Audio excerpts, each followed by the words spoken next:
다시 성전의 문을 열라 하는 제목으로 하나님의 말씀을 전하겠습니다. 한국 교회는 보통 5월 셋째 주일을 교회별로 부부주일 또는 청년주일 또는 스승의 주일과 연관지어서 예배를 드립니다.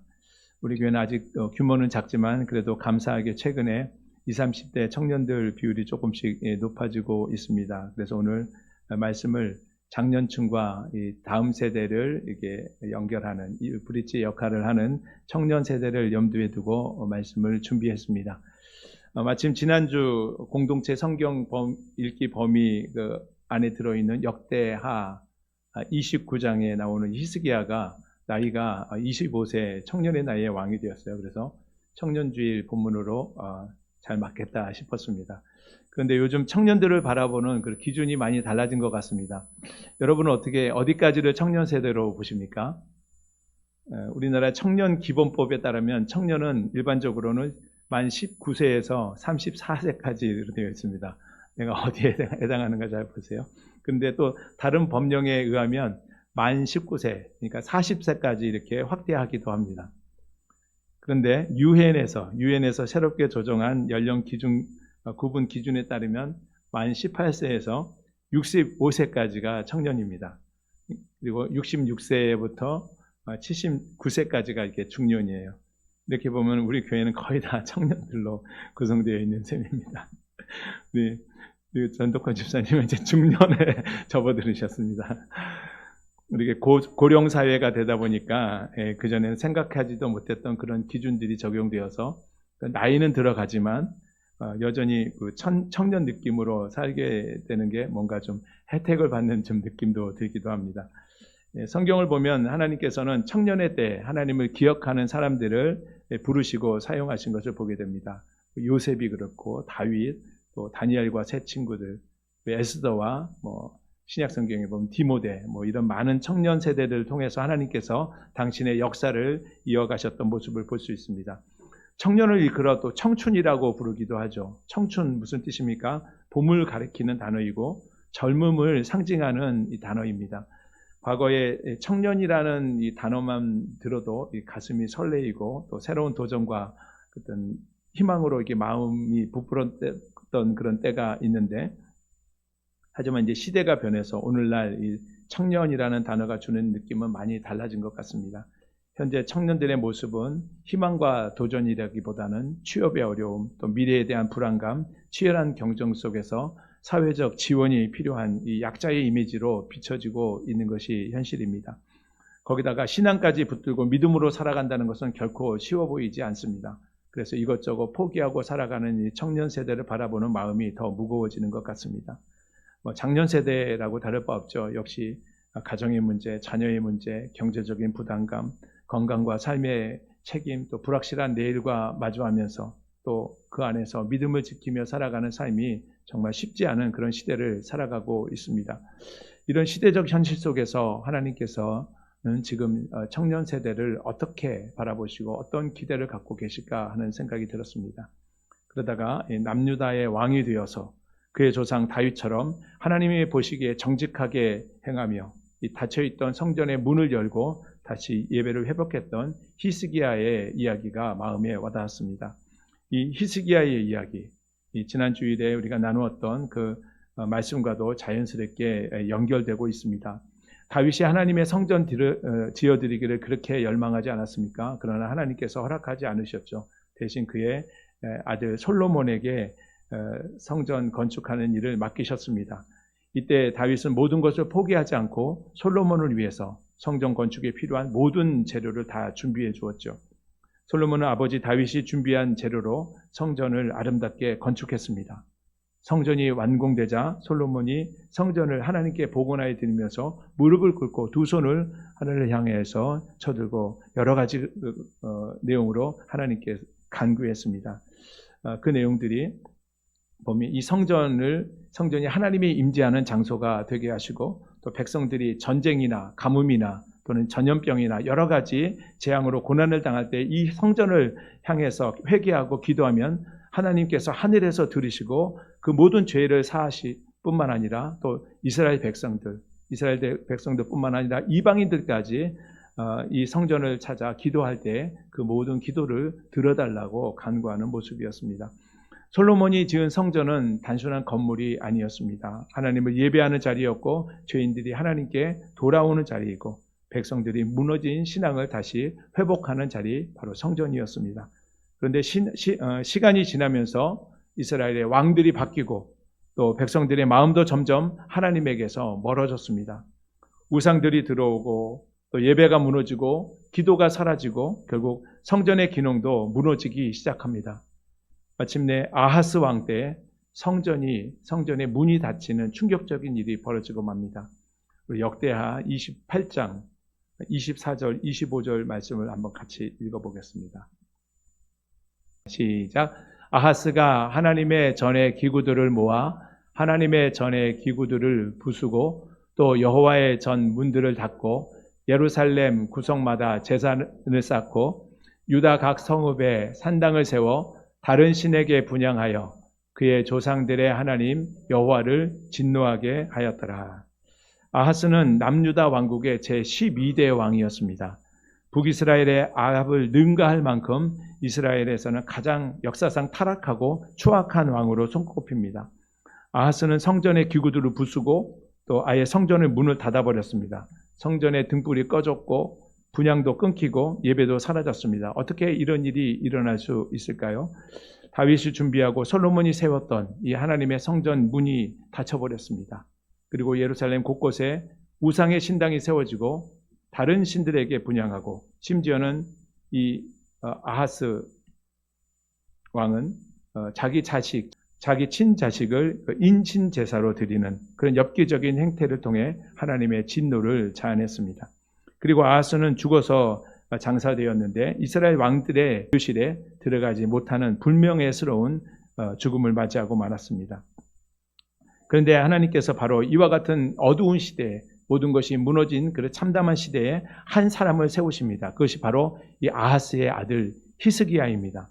본문 1절에 나와 있는 것처럼 히스기야는 남유다의 13대 왕으로서 25세의 젊은 나이에 왕위에 올라 29년 동안 예루살렘을 다스렸습니다. 히스기야는 25세의 청년의 나이에 왕이 되었습니다.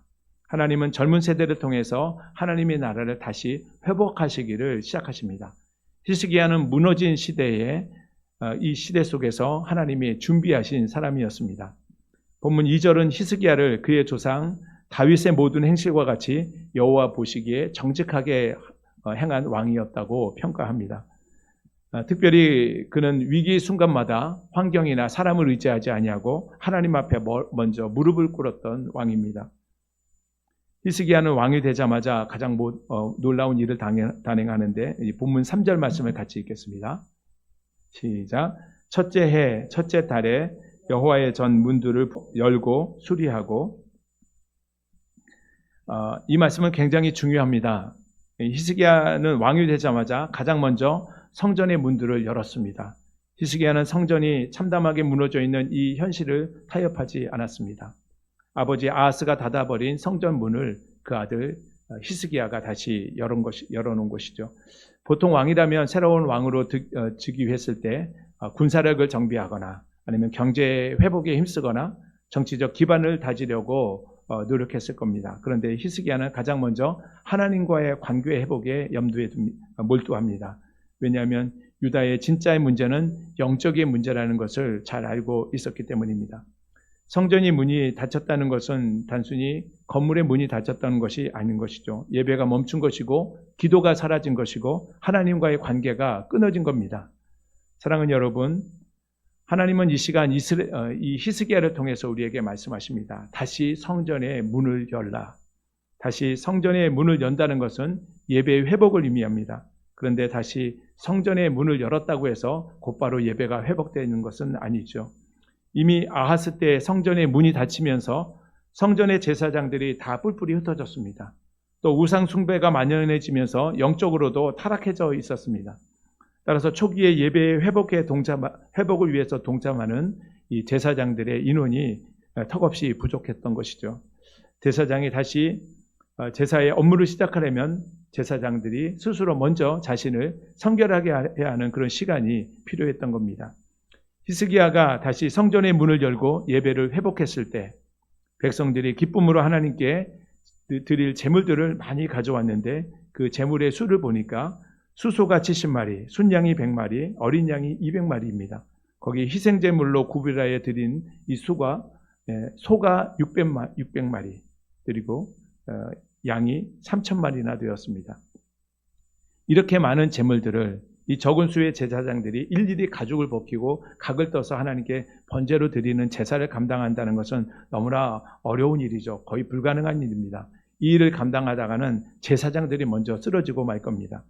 그런데 이때 감사하게도 예배 회복과 성결이라고 하는 이 공동의 목표를 이루기 위해서 레위 사람들이 자발적으로 제사장들의 일을 돕습니다. 역대하 29장 34절 말씀입니다. 같이 읽겠습니다. 시작. 그런데 제사장이 부족하여 그 모든 번제 짐승들의 가죽을 능히 벗기지 못하는 고로 그의 형제 레위 사람들이 그 일을 마치기까지 돕고 다른 제사장들이 성결하기까지 기다렸으니 이는 레위 사람들의 성결하게 함이 제사장들보다 성심이 있었습니다. 오늘날로 말하자면 예배 회복을 위해서 공동체의 목표를 위해서 목회자가 힘쓰고 했을 때 그 부족한 부분들을 이 성도들이 신실한 성도들이 적극적으로 나서서 도왔던 모습으로 생각할 수 있겠습니다. 레위 사람들이 성결하게 함이 제사장들보다 성심이 있었다, 더 열심히 있었다고 이렇게 말해주고 있습니다. 과거 우리 16세기 종교개혁 당시에도 형식적인 직분자들보다 오히려 일반 평신도들이 더 순수하게 열정적으로 종교개혁에 동참했던 것을 볼 수 있습니다. 그 시절뿐이겠습니까? 오늘날에도 열심히 있는 레위 사람들처럼 목회자의 목회를 도우며 순수하고 자발적으로 공동체를 섬기며 또 열정적으로 헌신하는 성도님들이 참 많습니다. 인간적으로 봐도 이렇게 감동이 되고 고마운 일인데 그 모든 섬김과 헌신을 우리 하나님께서 보시고 또 우리 하나님께서 기억하시고 천국에서 좀 해같이 빛나는 상급으로 갚아주실 줄로 믿습니다. 이렇게 히스기야가 다시 성전의 문을 열고 예배를 회복한 이 일이 갑자기 이루어졌죠. 그러나 하나님께서 그 모든 것을 도우시고 준비해 주심으로 히스기야 왕과 온 백성들이 기뻐했다고 성경을 말씀하고 있습니다. 역대하 29장에서 이 닫혔던 성전 문이 열리고 다시 예배가 회복되었습니다. 그러나 히스기야는 그 개혁을 거기서 멈추지 않습니다. 역대하에 나타난 히스기야의 이야기는 29장부터 32장까지 이어지고 있습니다. 히스기야는 다시 성전의 문을 열고 다시 유월절을 회복하고 우상을 제거하는 종교 개혁을 단행합니다. 우리 역대하 30장 1절을 보시면 히스기야가 이스라엘 온 백성들을 다시 하나님께로 초청하는 모습을 보게 됩니다. 우리 역대하 30장 1절 말씀 같이 읽겠습니다. 시작. 히스기야가 온 이스라엘과 유다의 사람을 보내고 또 에브라임과 므낫세의 편지를 보내어 예루살렘 여호와의 전에 와서 이스라엘 하나님 여호와를 위하여 유월절을 지키라 하니라. 또 5절 말씀도 같이 이어서 보겠습니다. 시작. 드디어 왕이 명령을 내려 브엘세바에서부터 단까지 온 이스라엘에 공포하여 일제히 예루살렘으로 와서 이스라엘 하나님 여호와의 유월절을 지키라 하니 이는 기록한 규례대로 오랫동안 지키지 못하였음이더라. 브엘세바는 남유다 남쪽 끝지점이죠. 단은 북이스라엘 북쪽의 끝지점입니다. 히스기야는 이렇게 남유다뿐만 아니라 더 적극적으로 북이스라엘까지 있는 백성들까지 불러들여 유월절을 회복하고자 했습니다. 왜입니까? 온전한 회복은 이 공동체 안에서 이루어지는 것이기 때문입니다. 혼자는 어렵습니다. 오늘날 청년 세대는 혼자 버티려고 할 때가 많죠. 혼자 고민하고 혼자 또 상처 받고 또 그 과정에 혼자 무너져 내리는 그런 모습을 많이 보게 됩니다. 그러나 하나님은 이 공동체를 통해서 우리 모든 성도들을 회복시키십니다. 물론 교회 공동체가 완벽한 사람들의 모임은 아니죠. 하지만 하나님께서는 교회를 세우시고 교회 공동체를 통해서 예배를 회복하고 사람들을 회복하십니다. 교회 공동체에 돌아오는 사람들은 회복되고 살아나게 됩니다. 그것이 바로 주님의 몸된 교회 공동체입니다. 히스기야 시대에 히스기야가 유월절을 선포하고 백성을 초청했을 때 그때에도 조롱하는 사람들이 있고 또 늦게 찾아오는 사람들이 있었습니다. 하지만 성전에 돌아오는 자는 다 하나님께서 받아주셨습니다. 여러분 혹시 여러분의 성전의 문이 혹시 닫혀 있는 것은 아닙니까? 요한계시록 3장 20절에 보면 예수님께서 이렇게 말씀하시죠. 볼지어다 내가 문 밖에서 서 두드리노니, 예수님께서 우리의 닫힌 마음의 문을 두드리고 계신 겁니다.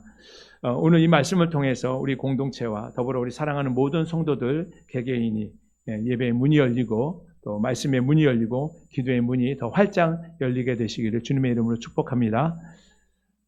세 번째, 하나님은 거룩과 이 공동체의 회복을 원하십니다. 오늘 본문 5절에 보니까 중요한 말씀이 나오고 있는데 히스기야가 성전 문만 연 것이 아니라 백성과 이 성전을 전체를 깨끗하게 하는 모습을 보게 됩니다. 본문 5절 말씀을 함께 보겠습니다. 시작. 그들에게 이르되 레위 사람들아 내 말을 들으라. 이제 너희는 성결하게 하고 또 너희 조상들의 하나님 여호와의 전을 성결하게 하여 그 더러운 것을 성소에서 없애라. 하나님은 닫힌 성전의 문을 여는 것도 중요하지만 공동체가 성결하고 거룩하게 회복되기를 원하십니다.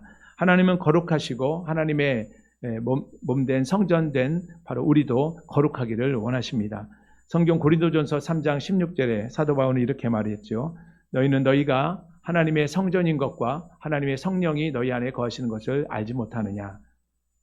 누구든지 하나님의 성전을 더럽히면 하나님이 그 사람을 멸하시리라. 하나님의 성전은 거룩하니 너희도 그러하니라 라고 말씀합니다. 이렇게 말씀하면서 성전된 우리 몸의 거룩한 회복을 강조하고 있는 것입니다.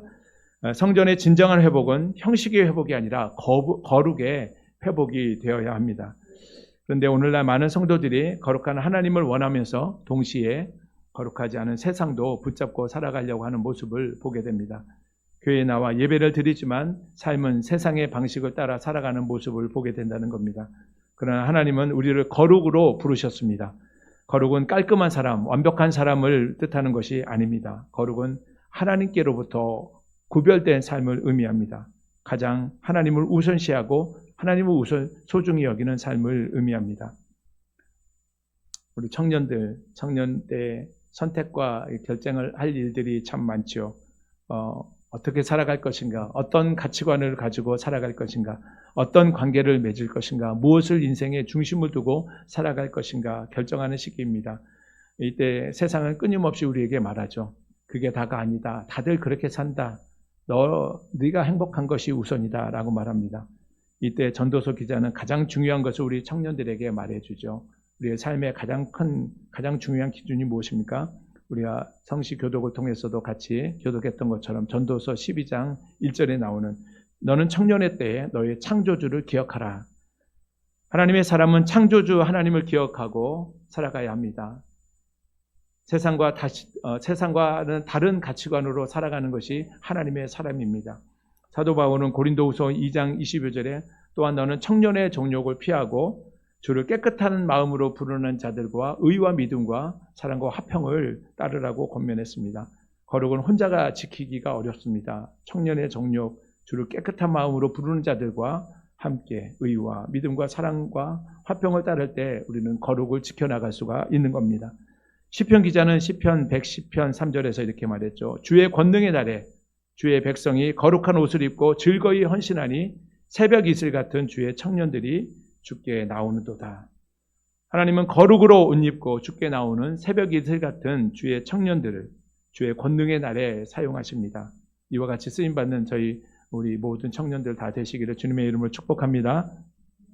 오늘날 교회는 주의 청년들이 깨끗한 마음으로 주님을 부르며 또 믿음을 지킬 수 있도록 기다려주고 함께 붙들어주는 공동체가 되어야 합니다. 이렇게 예배가 회복되고 공동체가 회복되고 거룩이 회복되기 위해서 히스기야는 백성들에게 온전한 신앙의 회복을 요구하고 있습니다. 본문 11절 말씀을 같이 보겠습니다. 시작.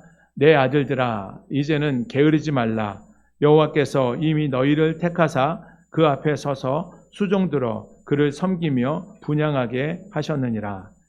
이 말씀은 백성들의 여호와 신앙을 회복하도록 촉구하는 히스기야의 간절한 마음이 담겨 있는 표현입니다. 왜 히스기야가 이런 말을 했을까요? 그 시대는 영적으로 너무 어두운 시대였기 때문입니다. 성전의 문이 닫히고 성전의 등불도 꺼졌습니다. 분향단도 꺼지고 성전의 기구들은 파괴되고 예배가 멈춘 지 오래된 이런 상황 속에서 백성들은 하나님과 더 멀어져 있었습니다. 성전을 섬기는 일에 힘써야 할 제사장과 레위인들도 너무나 오랫동안 자기들의 감당해야 할 책무를 태만히 여기고 있는 그런 상황이었습니다. 열심히 식어졌습니다. 이 모습은 우리가 불과 몇 년 전에 우리가 지내왔던 코로나 시기를 떠올리게 합니다. 그때 우리는 코로나 이 방역 조치 때문에 교회 문이 제한적으로 열리고 또 예배 인원이 대폭 축소되고 또 온라인으로 예배드리면서 물리적 곳 같은 공간 안에서 찬양하며 예배하는 그런 시간을 갖지 못했습니다. 어쩔 수 없는 시간들이었죠. 그런데 문제는 그 기간들이 한 3년쯤 지난 이후의 일입니다. 모든 것이 회복되었는데 이제는 다시 모일 수 있게 되었는데도 예배의 자리 또 기도의 자리, 신앙 공동체 안으로 들어오지 못하는 사람들이 많이 있다는 사실이죠. 처음에는 현장 예배에 대한 절박함이 있었습니다. 물리적으로 공간적으로 떨어져 있는 것이 참 힘들었던 그때가 있었습니다. 그런데 그런 시간이 흐르고 그러다 보니 익숙해지고 또 예배 생활은 느슨해지고 기도도 줄어들고 공동체와 멀어지고 신앙의 열정도 식어져 버리게 된 것입니다. 히스기야 시대의 백성들과 제사장들, 레위인들, 성전에 아예 문이 닫혀버렸죠. 제한된 것이 아니고 그때 당시 온라인 예배가 있었던 것도 아니니 그 상황은 우리가 겪었던 어떤 경험보다 더 심각한 상황이었을 겁니다. 그런데 이제 하나님께서 히스기야를 통해서 다시 성전의 문을 열고자 하신 겁니다. 그러나 히스기야 이 한 사람의 수고와 노력으로 그 모든 예배를 회복하는 것은 어려운 일입니다. 그러므로 히스기야는 그 예배의 회복을 위해서 특별히 선택받은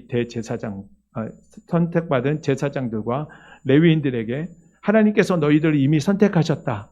그리고 하나님 앞에서 예배드리도록 너희가 부르심을 받았다. 그러므로 그렇게 게으르게 있지 말고 다시 한번 믿음과 신앙을 또 예배를 회복하라고 촉구하고 있는 겁니다. 본분을 기억하고 현실로 돌아오라는 것이죠. 믿음과 신앙의 회복을 호소하는 이 히스기야의 명령입니다. 이러한 히스기야의 진실된 또 호소력 있는 그 명령에 신앙의 회복을 위해서 백성들이 동참하게 됩니다. 그리고 예배의 회복을 위해서 먼저 제사장들이 자신을 성결하게 하고 레위인들이 자신을 성결하게 하는 작업을 착수합니다. 교회의 성결은 성도 개개인의 성결과 거룩으로부터 시작됩니다. 우리는 지금 예배당 안에서 와서 이렇게 예배에 참여하고 있지만 우리는 혹시 세상의 생각으로 가득 차 있지는 않은지 우리 마음이 형식화되어 있지는 않은지 스스로 돌아보시기를 바랍니다.